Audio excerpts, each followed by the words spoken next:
स्वागत है दोस्तों स्टडी फॉर यूपीएससी में। हम लोग science and take current affair पढ़ रहे थे जिसमें अक्टूबर पार्ट 1 हो चुका था और ये अक्टूबर 2025 का पार्ट 2 है, जिसमें पहला चीज़ हम लोग पढ़ेंगे फॉर्मेशन ऑफ सोलर सिस्टम। ये मॉडर्न साइंटिफिक थ्योरी है, देखते हैं इसके बारे में।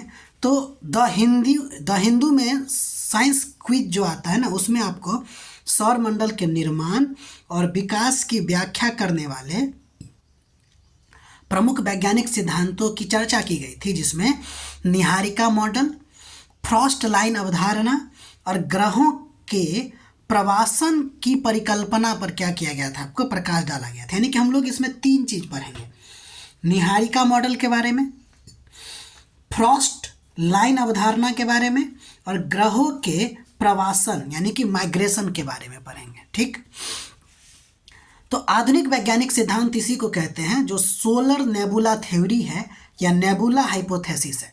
इसके अनुसार क्या है कि लगभग 4.6 अरब वर्ष पहले सौरमंडल का जो निर्माण हुआ वो एक विशाल गैस और धूल के बादल, जिसको नेबुला कहते हैं, इससे हुआ। यानी कि इसका नेबुला थ्योरी का मतलब ये है कि इसको इमैनुअल कांट ने दिया था, जिसको बाद में लैपलास ने आपको क्या किया था, परिष्कृत किया था। इसका मतलब ये है कि जो सौरमंडल का जो निर्माण होता है ना, वो विशाल गैस और धूल के बादलों से हुआ है, जिसको मॉडर्न साइंटिफिक थ्योरी या नेबुला हाइपोथेसिस कहा जाता है। ठीक, इसके अलावा फ्रॉस्ट लाइन कॉन्सेप्ट क्या है, तो यह एक प्रकार का काल्पनिक सीमा होता है। अगर फ्रॉस्ट लाइन कॉन्सेप्ट का मतलब क्या हुआ, तो एक काल्पनिक सीमा बनाया गया है जिसमें कहा गया कि सौर निहारिका, ये जो सोलर नेबुला है ना, में जिसके अंदर पानी और वाष्प तरल रूप में रहता है और जिसके बाहर पानी, अमोनिया और मीथेन जैसी गैस बर्फ के रूप में रहता है। देखिए, कहने का मतलब ये है कि अगर हम इसको सौर निहारिका मान ले तो इसमें एक फ्रॉस्ट लाइन होगा, ठीक है। इस फ्रॉस्ट लाइन के अंदर और बाहर, ये फ्रॉस्ट लाइन जो है आपको एक काल्पनिक रेखा है जो कहता है कि इस फ्रॉस्ट लाइन के अंदर में जो होगा ना, पानी जो होगा वो वाष्प या तरल रूप में होगा, जबकि इसके बाहर जो होंगे वो क्या होगा, पानी, अमोनिया या मीथेन जैसी गैसें बर्फ के रूप में होगा। ठीक, तो यही होता है फ्रॉस्ट लाइन कॉन्सेप्ट, जो एक प्रकार का काल्पनिक सीमा होती है। ठीक, यानी कि अंदर में क्या होगा, तरल रूप, बाहर में क्या होगा, बर्फ रूप। ठीक है ना। चलिए, तो ये हो गया फ्रॉस्ट लाइन कॉन्सेप्ट। उसके बाद है प्लैनेटरी माइग्रेशन हाइपोथेसिस के अनुसार कहा जाता है कि ग्रह जो था वो हमेशा वहीं नहीं थे जहां इसका निर्माण हुआ है, बल्कि डिस्क यानी कि जो गैस प्लस डस्ट जो है वो, यानी कि नेबुला जो है, के साथ साथ ग्रेविटेशनल इंट्रैक्शन के कारण वे अपनी कक्षा को क्या कर सकते हैं, वो बदल सकते हैं और बदल रहे हैं। कहने का मतलब ये है कि ये प्लैनेटरी माइग्रेशन हाइपोथेसिस कह रहा है कि जहाँ पहले ग्रह का निर्माण हुआ था, जिस जगह पे, आज क्या ग्रह उसी जगह पे है, तो कह रहा है कि नहीं, ये आपको क्या हो रहा है कि समय के साथ अपनी कक्षा को बदल रहा है। और वो बदल कैसे रहा है, तो ग्रेविटेशनल इंट्रैक्शन के कारण। ठीक है, वो जो नेबुला है वो ग्रेविटेशनल इंट्रैक्शन के कारण अपने जगह को बार बार बदल रहा है, जिससे क्या हो रहा है कि ग्रह भी अपने जगह को बदल रहा है। तो ये हो गया।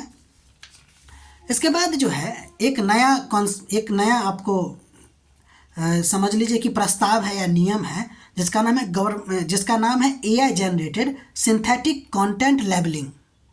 ये गवर्नमेंट जो है रिसेंट इसको प्रपोज किए थे, तो देखते हैं इसका क्या मतलब हुआ है। तो भारत सरकार जो है हाल ही में इसके संबंध में, यानी कि AI जनरेटेड सिंथेटिक कंटेंट के संबंध में एक नियम लाया या प्रस्ताव लाया। इस नियम या प्रस्ताव का उद्देश्य, ध्यान दीजिए, कि डीप फेक या AI जनरेटेड ऑडियो, वीडियो और इमेज से फैलने वाली गलत जानकारियों को रोकना है। यानी कि AI generated synthetic content labelling जो प्रपोज किया गया गवर्नमेंट के द्वारा, इसका उद्देश्य है डीप फेक, इसके अलावा AI generated audio, video, image से फैलने वाली जो जानकारी है, वो भी गलत जानकारी, उसको रोकना। ठीक है। यह मुख्यतः इंफॉर्मेशन टेक्नोलॉजी रूल जो 2021 का है उसमें संशोधित करके लाया गया है।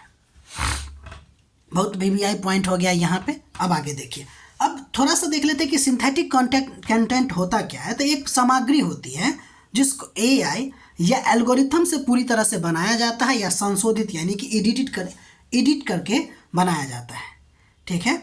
एआई जनरेटेड मतलब सिंथेटिक कंटेंट, ठीक है ना, जिसको एआई का इस्तेमाल करके बनाया जाता है। अब सरकार ये प्रस्ताव लाई है, कौन सा? AI generated synthetic content labelling का प्रस्ताव। इस प्रस्ताव के अकॉर्डिंग ऐसे सामग्री पर आपको स्पष्ट लेबल लगाना अनिवार्य होगा ताकि लोग समझ सके कि यह एआई से बनाया गया है, ठीक है ना। क्योंकि आजकल देख रहे हैं एआई के द्वारा बहुत ज़्यादा गलत जानकारियाँ फैल रही है, तो इसको रोकने के लिए ये ज़रूरी था। अगला नंबर जो टॉपिक है वो है world's first virtual museum of stolen cultural object, ठीक है। तो एक प्रकार का ये म्यूजियम था यानी कि संग्रहालय था, ठीक है, जिसको यूनेस्को ने बनाया है। इसका उद्देश्य क्या था, इस बात को ध्यान दीजिए कि दुनिया भर में जितने भी चोरी या अवैध रूप से तस्करी किए गए जो सांस्कृतिक कल्चरल ऑब्जेक्ट है ना, उसके बारे में जागरूकता बढ़ाना और साथ ही साथ उनकी वापसी को प्रोत्साहित करना, ठीक है। ये जो संग्रहालय, पहली बात तो डिजिटल है, आप समझ गए ना। यह संग्रहालय आपको मोंडिया कल्ट सम्मेलन हुआ था 2025 में के दौरान, जो बार्सिलोना स्पेन में हुआ था, उसके दौरान आपको लॉन्च किया गया था। किसको? तो first virtual museum of stolen cultural object यानी कि डिजिटल संग्रहालय का, जिसमें चोरी की गई या अवैध रूप से तस्करी की गई वस्तुओं को क्या किया जाता है कि दिखाया जाएगा और साथ ही साथ ये प्रोत्साहित किया जाएगा लोगों को कि ये जो है वापस कर दीजिए, ठीक है। बार्सिलोना स्पेन में जब ये आपको सम्मेलन हुआ था उसके दौरान लॉन्च हुआ था, इस बात को ध्यान रखिएगा। अगला नंबर है India UK connectivity and innovation centre, ठीक है।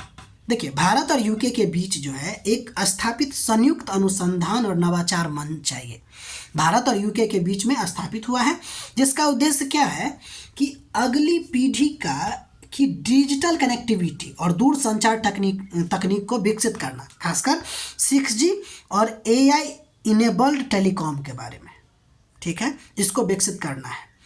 तो अगली पीढ़ी का डिजिटल कनेक्टिविटी यानी कि 6G और AI लेबल्ड या इनेबल्ड टेलीकॉम के बारे में, ठीक है, इसको विकसित करना है। ध्यान दीजिए कि यह जो पहल है आपको अक्टूबर 2025 में लॉन्च किया गया, ठीक है। चूँकि अक्टूबर का न्यूज पढ़ रहे हैं ना, दोनों देशों ने मिलकर लगभग 282 करोड़ 4 वर्षों के लिए निवेश करने का निर्णय किया है, ठीक है। 282 करोड़, ध्यान रखिएगा। ये जो पहल है इसको कौन कौन से संस्था लागू करेंगे? तो भारत में department of telecommunication, ministry of communication का हो जाएगा। इसके अलावा यूके का department of science innovation and technology ये, और इसमें सहयोग करेगा आपको यूके रिसर्च एंड इनोवेशन, ठीक है। तो ये बात हो गया। अगला नंबर है आपको एक दवा जिसका नाम है आपको लेकानेमैब, है ना, लेकानेमैब ये ड्रग है। देखिए, ऑस्ट्रेलिया का एक एडमिनिस्ट्रेशन है जिसका नाम है थेराप्यूटिक गुड्स एडमिनिस्ट्रेशन ने जो शुरुआती अल्जाइमर रोग होते हैं ना, उसके उपयोग के लिए इस दवा को क्या किया गया है, मंजूरी दे दिया गया। दवा का नाम क्या है? लेकानेमैब, है ना। ये ऐसे दे देगा कि ये जो शब्द है वो चर्चा में रहा है, इसका क्या मतलब है। तो इस बात को ध्यान दीजिएगा, ये दवा है, ये ड्रग है जो आपको अल्जाइमर रोग के, शुरुआती अल्जाइमर रोग के लिए है। ध्यान दीजिए। इस दवा के बारे में थोड़ा सा बात जान लेते हैं कि यह एक मोनोक्लोनल एंटीबॉडी है। ध्यान दीजिएगा, इसको लैब में निर्मित किया गया है, ठीक है। और यह जो दवा है वो आपको एमिलॉइड बीटा प्रोटीन को लक्षित करता है, ठीक है। इस बात को ध्यान रखिएगा कि यह जो है मोनोक्लोनल एंटीबॉडी है जो एमिलॉइड बीटा प्रोटीन को लक्षित करता है, ठीक है। यह शुरुआती चरण की बीमारी वाले रोगियों, जो कि अल्जाइमर वाला है, की प्रगति को धीमा कर देता है। ध्यान दीजिएगा, ये जो जल्दी जल्दी होगा, मतलब कि अल्जाइमर से इफेक्ट होगा आदमी, उसके लिए इस प्रगति को धीमा कर देता है ये दवा। लेकिन ध्यान दीजिए, चूंकि अल्जाइमर न्यूरॉन को प्रभावित करता है, तो यह न्यूरॉन को पुनर्जीवित नहीं कर सकता है। इस बात को गौर कीजिएगा कि ये जो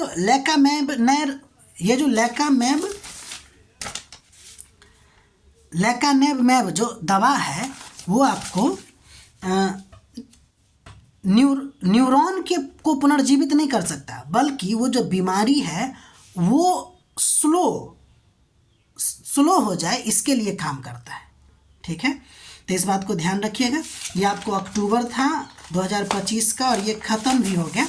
अब हम लोग नवंबर, दिसंबर, जनवरी, फरवरी देखेंगे। अगर आपको हमारा प्रयास अच्छा लग रहा है तो लाइक कीजिएगा, शेयर कीजिएगा, सब्सक्राइब कीजिएगा। मिलते हैं अगले वीडियो में।